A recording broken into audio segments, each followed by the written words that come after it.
এবাৰৰ কথা এখন গাঁৱৰ পৰা লাহে লাহে বুঢ়া মানুহবোৰ নাইকিয়া হৈ গৈ আছিল আৰু সেই কথাবোৰৰ বাবে গাঁৱৰ মানুহবোৰ বৰ চিন্তাত পৰিছিল।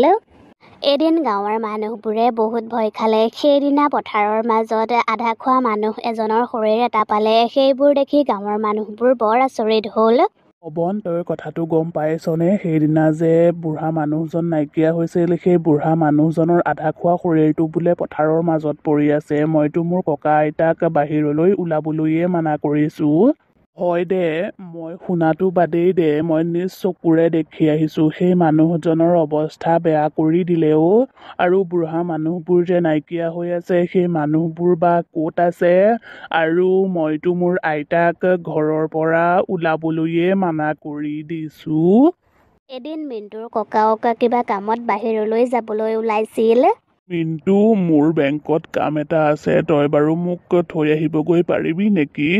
ককা, মই অফিচলৈ যাওঁ নহয়, মোৰ দেৰি হৈছে, মই নোৱাৰিম। তুমি এটা কাম কৰা, মই এখন অটো মাতি দিওঁ, তুমি তাতেই যোৱা, কিন্তু তুমি সাৱধানে যাবা আৰু কিবা যদি দিগদাৰ হয় তুমি মোক ফোন কৰিবা। ঠিক আছে তেতিয়াহ'লে, হ'ব। মিণ্টুৰ ককাওক বেংকলৈ যাবলৈ ঘৰৰ পৰা ওলাই আহিলে। মিণ্টুৱে ঠিকেই কৈছে, মই সাৱধানে যাব লাগিব, নিজৰ খেয়াল ৰাখিব লাগিব, নহ'লে ময়ো সেই বুঢ়া মানুহবোৰৰ দৰে নাইকিয়া হৈ থাকিম। ৰাস্তাৰ কাষতেই ককাওকে অটোলৈ ৰৈ আছিল। তেতিয়াই সেইফালেদি এখন অটো আহিছিল। ককাওকে অটোখন হাত দিলে আৰু অটোখন ৰৈ গ'ল। অ' ককা, আহক, কলৈ যাব আপুনি? অটো চালকজনৰ মুখত এটা আচৰিত ধৰণৰ হাঁহি আছিল আৰু তেওঁৰ চকু দুটা ৰঙা হৈ আছিল। মই বেংকলৈ যাম, তুমি তালৈ যাবানে বাৰু? হয়, যাম, বহক। ককাজন অটোখনত বহি ল'লে। আজি মোৰ চিকাৰত মই আৰু এজন বুঢ়া মানুহ পাই গ'লো, বৰ ভাল লাগিছে দেই। ককা, মই মোৰ ঘৰৰ পৰা দুটামান প্ৰয়োজনীয় বস্তু লৈ যাব লাগিছিল, লৈ যাওঁ দেই।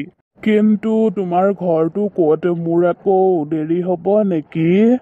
নাই নাই, দেৰি নহয়, মোৰ ঘৰটো ৰাস্তাৰ কাষতেই। এতিয়া যদি বস্তুকেইটা লৈ নাযাওঁ তেতিয়াহ'লে ইফালেদি কেতিয়া আহোঁ একো ঠিক নাই। ঠিক আছে তেতিয়াহ'লে, ব'লা। অটো চালকজনে অটোখন এখন নিজান ঠাইলৈ লৈ গ'ল। তুমি অটোখন কলৈ নি আছা? এইখন ইমান নিজান ঠাই, তুমি ইয়াতে থাকা নেকি বাৰু?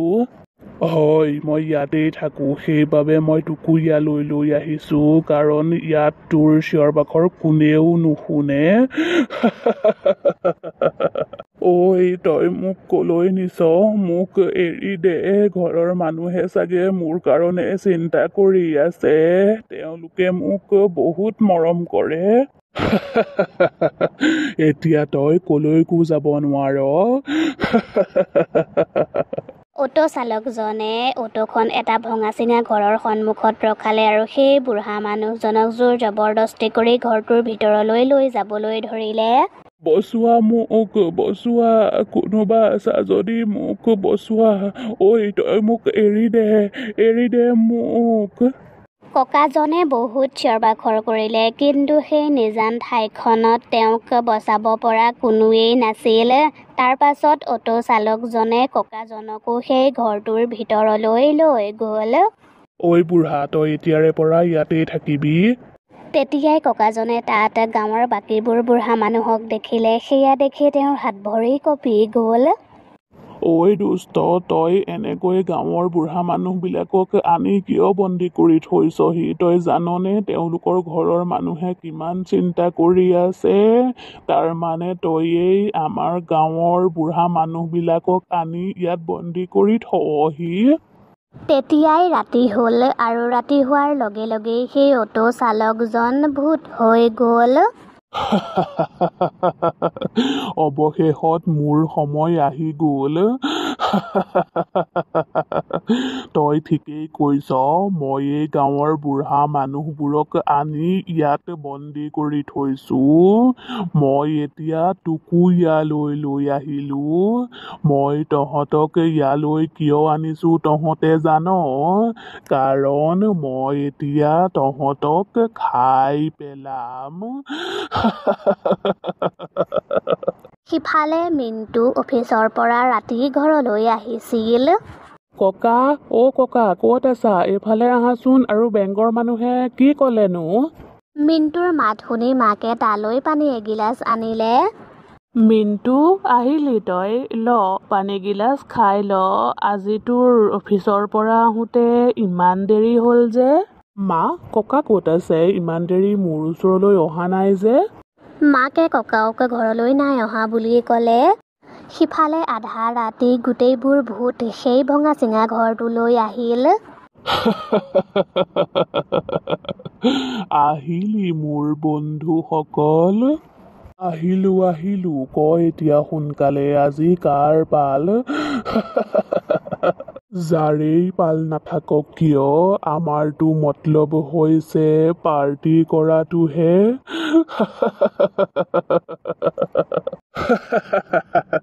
ঠিকেই কৈছ, ব'ল এতিয়া পথাৰলৈ, আৰু লগত বুঢ়া মানুহ এজনকো লৈ ব'ল, আজি সকলোৱে পাৰ্টি কৰোঁগৈ। তাৰ পাছত ভূতকেইটায়ে এজন বুঢ়া মানুহক ধৰি এখন খেতি পথাৰলৈ লৈ গ'ল। ঐ দুষ্টহঁত, তহঁতে মোক ইয়ালৈ কিয় লৈ আহিছ? এতিয়াও সময় আছে, তহঁতে মোক এৰি দে। এৰি দিম, প্ৰথমে তোক মুক্ত কৰি লওঁ। তাৰ পাছত গোটেইকেইটা ভূতে সেই মানুহজনক ধৰিলে আৰু মাৰি পেলালে, আৰু তাৰ পাছত গোটেইকেইটা ভূতে সেই মানুহজনক মাৰি খাই পেলালে। সিফালে মিণ্টুৰ বৰ চিন্তা হৈ আছিল, আৰু সি ৰাতিপুৱা হোৱালৈ অপেক্ষা কৰি আছিল। আৰু পিছদিনা ৰাতিপুৱা আজি পথাৰত অলপ পানী দিওঁগৈ, তেতিয়া শস্যবোৰ অলপ ভাল হ'ব। হৰি পথাৰলৈ গ'ল, আৰু পথাৰত সেই বুঢ়া মানুহজনৰ মৃতদেহ দেখি সি থতমত খাই গ'ল। কোন ক'ত আছ? এইফালে আহ, আৰু এজন বুঢ়া মানুহৰ মৃতদেহ পৰি আছে। কোন ক'ত আছ? সোনকালে আহ। হৰিৰ চিঞৰ শুনি গাঁৱৰ মানুহবোৰ দৌৰি দৌৰি আহিল, লগতে মিণ্টুও আহিল। হে ভগৱান, মোৰ ককাক ৰক্ষা কৰিবা, এইজন যাতে মোৰ ককা নহয়। মানুহবোৰেও সেই মৃতদেহটো দেখি বৰ আচৰিত হ'ল। এইবোৰ দেখোন দিনক দিনে বাঢ়ি গৈ আছে। আমি অতি সোনকালেই এই কথাবোৰৰ সন্ধান উলিয়াব লাগিব। আচলতে ইয়াৰ পাছত কোন আছে? আমি যদি কথাবোৰ গম নাপাওঁ, তেতিয়াহ'লে এনেকৈয়ে এদিন আমাৰ গাঁৱৰ পৰা গাঁৱৰ বুঢ়া মানুহবোৰ নাইকিয়া হৈ থাকিব।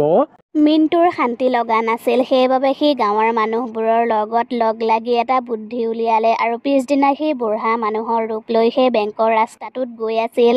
তেতিয়াই সেই অটোখন আহি তাৰ সন্মুখতে ৰলহি। ককা বহক, কলৈ যাব আপুনি? অটো চালকজনৰ আওভাও দেখি মিণ্টুৰ সন্দেহ হ'ল। মই বেংকলৈ যাম, যাবানে? হয় যাম, বহক আপুনি। মিণ্টু বহিলে, আৰু অটো চালকজনে কিবা বাহানা উলিয়াই অটোখন ভঙা ঘৰটোৰ ওচৰলৈ লৈ গ'ল। ককা আপুনি অলপ ৰওক, মই ভিতৰৰ পৰা আহোঁগৈ। এইটো আকৌ কেনেকুৱা ঘৰ? দেখাত ভুটীয়া ঘৰ যেন লাগিছে। নিশ্চয় ইয়াত কিবা এটা ৰহস্য আছে। শুনাচোন ভাইটি, মোকো ভিতৰলৈ লৈ ব'লাচোন, মোৰ বৰ পানী পিয়াহ লাগিছে। আৰে, চিকাৰ দেখোন নিজেই যাবলৈ ওলাইছে। তাৰ পাছত দুয়োজন ভিতৰলৈ সোমাই গ'ল, আৰু তেতিয়াই অটো চালকজন ভূত হৈ গ'ল। তই দেখোন মোৰ ওচৰলৈ নিজেই আহিলি। মই এতিয়া তোকো বন্দী কৰি থৈ দিম। মিণ্টুৱে যেতিয়া বুঢ়া মানুহকেইজনক তাত দেখিলে, তেতিয়া তাৰ মন ভৰি গ'ল। ককা, তুমি ইয়াতে আছা? ঐ দুষ্ট ভূত, তই এইবোৰ কৰি একেবাৰেই ভাল কাম কৰা নাই। ভূতটোৱে মিণ্টুৰ আচল ৰূপটোৰ কথা গম পালে। তাৰ মানে বিশ্বাসঘাতকতা, বুঢ়াৰ ৰূপত ডেকা। ঠিকেই আছে, মই এতিয়া তোক খুদাই নেৰো। ভূতটোৱে মিণ্টুক মাৰিবলৈ ধৰিলে, কিন্তু মিণ্টুৰ পিছে পিছে গাঁৱৰ মানুহবোৰো আহি আছিল, আৰু ভূতটো গাঁৱৰ মানুহবোৰৰ আগত টিকিবয়ে নোৱাৰিলে।